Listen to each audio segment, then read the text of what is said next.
És Joan Ribó. Joan Ribó és enginyer agrònom per l'Escola Superior d'Enginyers Agrònoms de la Universitat Politècnica de València, on es va doctorar. És catedràtic de Física i Química. Va ser secretari general del Partit Comunista del País Valencià i més tard coordinador general d'Esquerra Unida del País Valencià.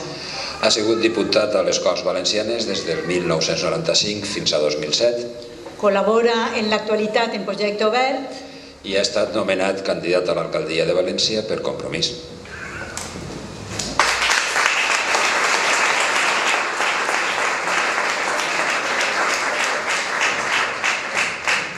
Bona vesprada. Abans que res, demanar excuses perquè el retard en soc en gran part responsable perquè hem arribat tard de la manifestació en contra de la corrupció. Ha estat una bona manifestació, Jo vull ressaltar que ha estat una manifestació important en València, malgrat alguna cosa que voldria ressaltar. Malgrat l'intent del Partit Popular de prohibir-la, en la Constitució espanyola prohibir una manifestació és molt complicat. És un atemptat directe a les llibertats democràtiques i el Partit Popular ho ha intentat. Jo crec que hi ha pocs precedents en València en aquesta direcció. Però hem vist una altra cosa que encara potser m'ha preocupat més, com un grup de joves del Partit Popular intentaven introduir una sèrie d'idees diferents, boicotejar en definitiva la manifestació, i m'ha recordat d'una manera terrible la transició en València quan teníem una sèrie de reventaplenaris i teníem una sèrie de coses d'aquest tipus. Jo espero, desitge i voldria que el Partit Popular no ens someta a mecanismes d'aquest tipus, però no n'estic segur. El que sí estic segur és que d'aquesta manifestació podem treure la idea de que som molts els que volem tenir un país net, un país sense corruptes, perquè per desgràcia aquest país fa mala olor, no només per les depuradores, no només per el cas Gürtel, no només per el FEM d'Alacant, no només per la presidència de la Diputació de Castelló, sinó per totes aquelles grans quantitats de coses que no sabem i que algun dia se sabran. És un país que a la que hi hagi un canvi de govern i es vegen tots els papers, que no hagin amagat ni cremat, per suposat, segurament li passarà com li ha passat a les Illes Balears. Bueno, anem a veure. Hi ha un eslògan que sí que voldria ressaltar. A mi quan m'han presentat dic, bueno, no, el més important de tot és que som gent com vosaltres. La gent de Compromís som gent que efectivament som valencianistes, home, perquè estem en aquesta terra i el que és normal és que la defensem, que defensem la seva llengua i cultura, que defensem el seu patrimoni, que defensem el seu territori. Això és ser valencianista. Som gent que estem connectats amb el fil verd de tot el moviment obrer, aquest roig que veiem en els nostres colors, per una cosa molt clara, perquè tota la lluita del moviment obrer al llarg de la història l'estan intentant trencar una sèrie de bancs, una sèrie de plantejaments neoliberals, i hem de dir allò que diu un llibret que s'està llegint molt en França, l'Stefan Hessel, indigneu-vos.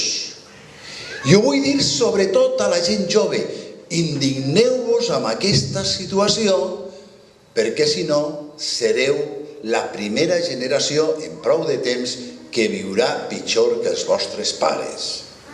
Ja ho esteu començant a patir en el tema de l'atur, en molts temes, però ho aneu a patir molt més si no lluiteu per mantenir uns drets socials que els vostres pares, els vostres avis, els vostres besavis lluitaren a vegades en vagues, a vegades en el taller, a vegades en la indústria i a vegades, per desgràcia, en Espanya també en el front i en les trinxeres. Indigneu-vos per una cosa que diu Hessel que em sembla important. Ell va ser una persona que va lluitar concretament en la revolució, en la resistència francesa, i a l'acabar van fer un projecte de govern on hi havia seguretat social per a tots, ensenyament, tots els grans serveis, la banca totalment nacionalitzada, i es pregunta si allò en aquells moments era possible amb molt menys recursos que ara, per què no serà possible ara? Doncs senzillament perquè la gent no s'ha indignat suficientment i no ha començat a dir ja en tenim prou. Aquest fil verd l'hem de tornar a agafar, perquè aquell partit que teòricament era el defensor de l'estat de benestar no està complint la seva funció, no en València, no en el País Valencià, no solament en Espanya, sinó també en Europa. Però ho haurà de fer algú i ho haurem de fer nosaltres. I aquest fil, com una torxa, quan estem fent una carrera de relleus en la història, l'haurem d'agarrar i l'anem a agarrar i anem a defensar-ho. Quan nosaltres, per exemple, per posar-vos un exemple, anem a recollir signatures per a que hi hagi una xarxa pública d'escoletes de 0 a 3 anys, alguna persona em deia l'altre dia, escolta, però no saps que estem en crisi, ara vols ampliar els elements d'estat de benestar? I jo li deia una cosa molt senzilla, escolta, aquella gent de les associacions de veïns dels anys 70 van començar a fer una xarxa d'escoles infantils en València. Quantes vegades era el producte interior brut més xicotet que ho és ara? Si ells podien, per què no podem? Que és el que ha canviat. Però hi ha coses noves, hi ha coses noves que són molt importants. Per exemple, tenim una molt lluny, però molt prop. Molt lluny en Fukushima, molt prop en Cofrents. Home, ens hem de plantejar que no podem viure en determinades condicions, que estem modificant el planeta i que tenim l'obligació intergeneracional de deixar el planeta aproximadament igual que ens el varen deixar els nostres pares. No vaig a dir igual, perquè és difícil, però aproximadament igual. El que no podem fer és deixar un planeta en unes condicions pel canvi climàtic, per un possible accident nuclear, en unes condicions com les que estem amenaçant de convertir-lo. Escolteu, aquest tema és molt important, És un tema, no és de posar una floreta en eleccions, és un tema per a reconvertir tota l'economia, és un tema per a reconvertir l'energia, per a dir clarament, no volem una central nuclear en Cofrents. S'ha de dir d'una manera rotunda i contundent. Mireu, si hi hagués hagut un accident en Cofrents, com hi ha hagut en Fukushima, i tenen el mateix reactor nuclear, es refrigera de la mateixa forma. I poden haver accidents allà, està damunt d'una falla. Hi ha possibilitats d'accident, perquè hi ha un pantano allí, un poquet més amunt en el Cabriol, que pot saltar perquè és inestable. Això podria passar. En aquests moments no podríem beure aigua. Sabeu que el 70% de l'aigua ve del Xúquer, la que bevem en València i en tota l'àrea metropolitana.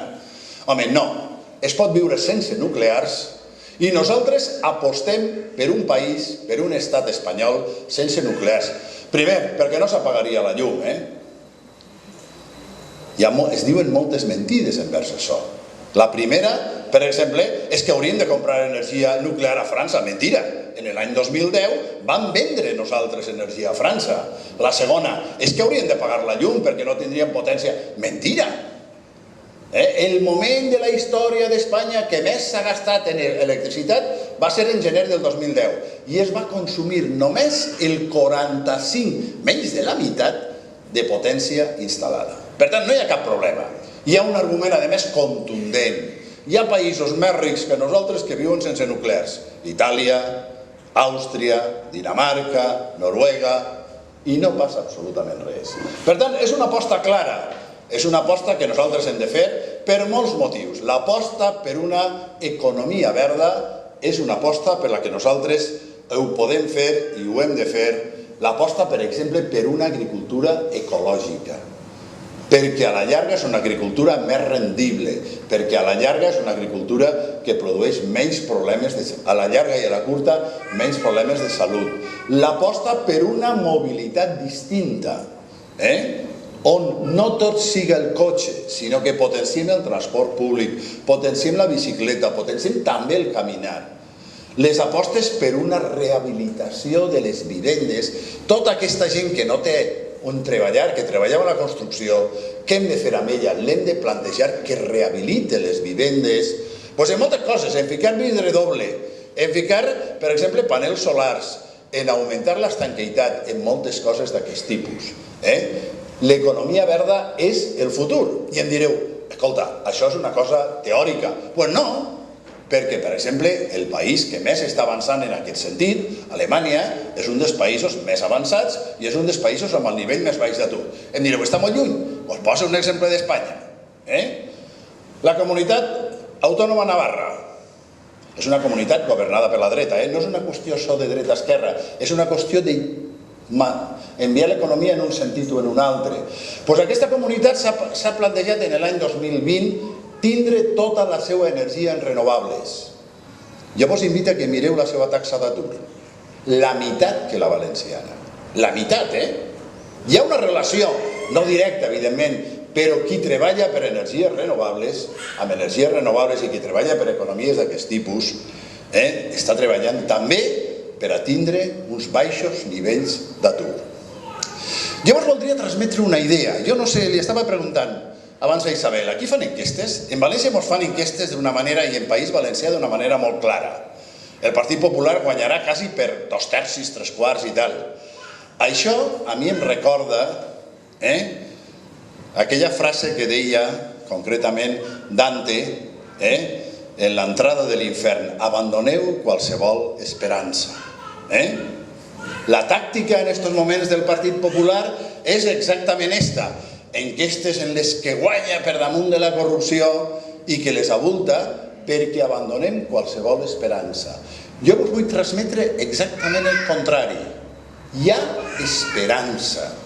La gent de Compromís som gent normal, però us volem transmetre la idea de que hi ha una esperança de canviar aquesta societat, de que hi ha molta gent a la que hem d'il·lusionar, a la que hem de convèncer, a la que ens hem de dirigir, a la que ho hem de fer bé i a la que hem de treballar per a dir-los que aquesta societat pot canviar en un sentit més de major estabilitat en el treball, en un sentit d'una economia que no sigui aquesta economia depredadora a la que ens han plantejat, en un sentit d'una economia més estable, en un sentit d'una economia més sostenible. Hi ha esperança. I nosaltres som gent com vosaltres, però us volem transmetre la idea d'esperança, d'una política que es pot fer sense plantejaments de corrupció. Em direu, com? Doncs mireu, el primer pas és, com deien abans, amb participació. Jo no sé aquí, però en València el ordeno y mando és absolut. Se fa el que diu la senyora i s'ha acabat la història. Doncs no, les coses s'han de fer d'una altra manera. Es poden fer d'una altra manera, es fan d'una altra manera en moltes ciutats d'Espanya. I la primera manera d'evitar la corrupció és que decidim moltes coses entre tots els ciutadans que vulguin. Es pot participar, per exemple, com es deia abans, en que els joves puguen escollir el que prefereixen. Evidentment que sí.